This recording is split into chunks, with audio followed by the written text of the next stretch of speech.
বাংলাদেশের সমসাময়িক রাজনৈতিক প্রেক্ষাপটে জুলাই ছাত্র জনতার অভ্যুত্থান কেবল একটি আন্দোলনের নাম নয়, এটি এক ঐতিহাসিক বিস্ফোরণ যা রাষ্ট্রীয় বৈষম্য, নিপীড়ন ও প্রতিনিধিত্বহীনতার বিরুদ্ধে জনমানুষের জমে থাকা ক্ষোভকে প্রকাশ করেছিল। এই আন্দোলনের রাষ্ট্রীয় ও রাজনৈতিক স্বীকৃতির লক্ষ্যে গঠিত জুলাই ঘোষণাপত্র আজ একটি গুরুত্বপূর্ণ পরিণতির দিকে এগিয়ে যাচ্ছে।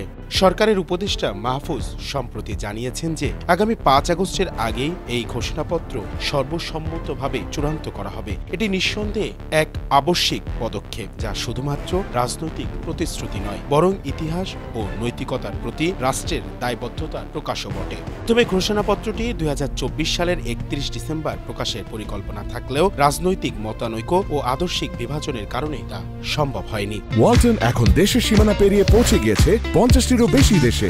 ওয়ালটন, ঘরে ঘরে বিশ্বজুড়ে। ফেব্রুয়ারিতে বিভিন্ন রাজনৈতিক দলের পক্ষ থেকে খসড়া প্রস্তুত হলেও রমজান মাস সহ নানা সময় আলোচনা থমকে যায়। তবে জুন মাস থেকে আবার নতুন করে বিষয়টি আলোচনায় আসে এবং জ্যেষ্ঠ উপদেষ্টারা সংলাপের মাধ্যমে একটি গ্রহণযোগ্য সমঝোতার পথে এগিয়ে যান।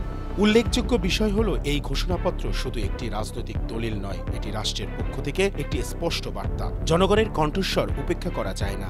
আন্দোলনের শহীদ ও আহতদের আত্মত্যাগকে সম্মান জানানো এবং গণতন্ত্রের পথে রাষ্ট্রকে আরও অন্তর্ভুক্তিমূলক করা, এই দুটি এর মূল উদ্দেশ্য। উপদেষ্টা মাহফুজ জোর দিয়ে বলেছেন, জুলাই ঘোষণাপত্র বাস্তবে হবে।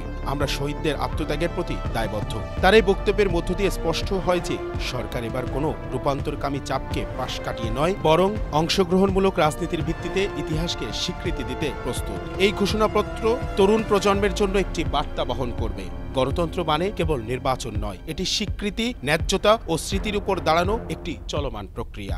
জুলাই ঘোষণাপত্র সেই প্রক্রিয়াকেই আরও এক ধাপ এগিয়ে নিয়ে যাওয়ার চেষ্টা। রাজনৈতিক সংস্কৃতির একটি গুরুত্বপূর্ণ মাইলফলক হবে আগামী ৫ আগস্টের আগে জুলাই ঘোষণাপত্র প্রদান করে। এটি প্রমাণ করবে আমাদের রাষ্ট্র শুধু অতীতকে স্মরণ করে না, বরং তাকে মর্যাদা দিয়েও এগিয়ে নিয়ে যেতে চায়।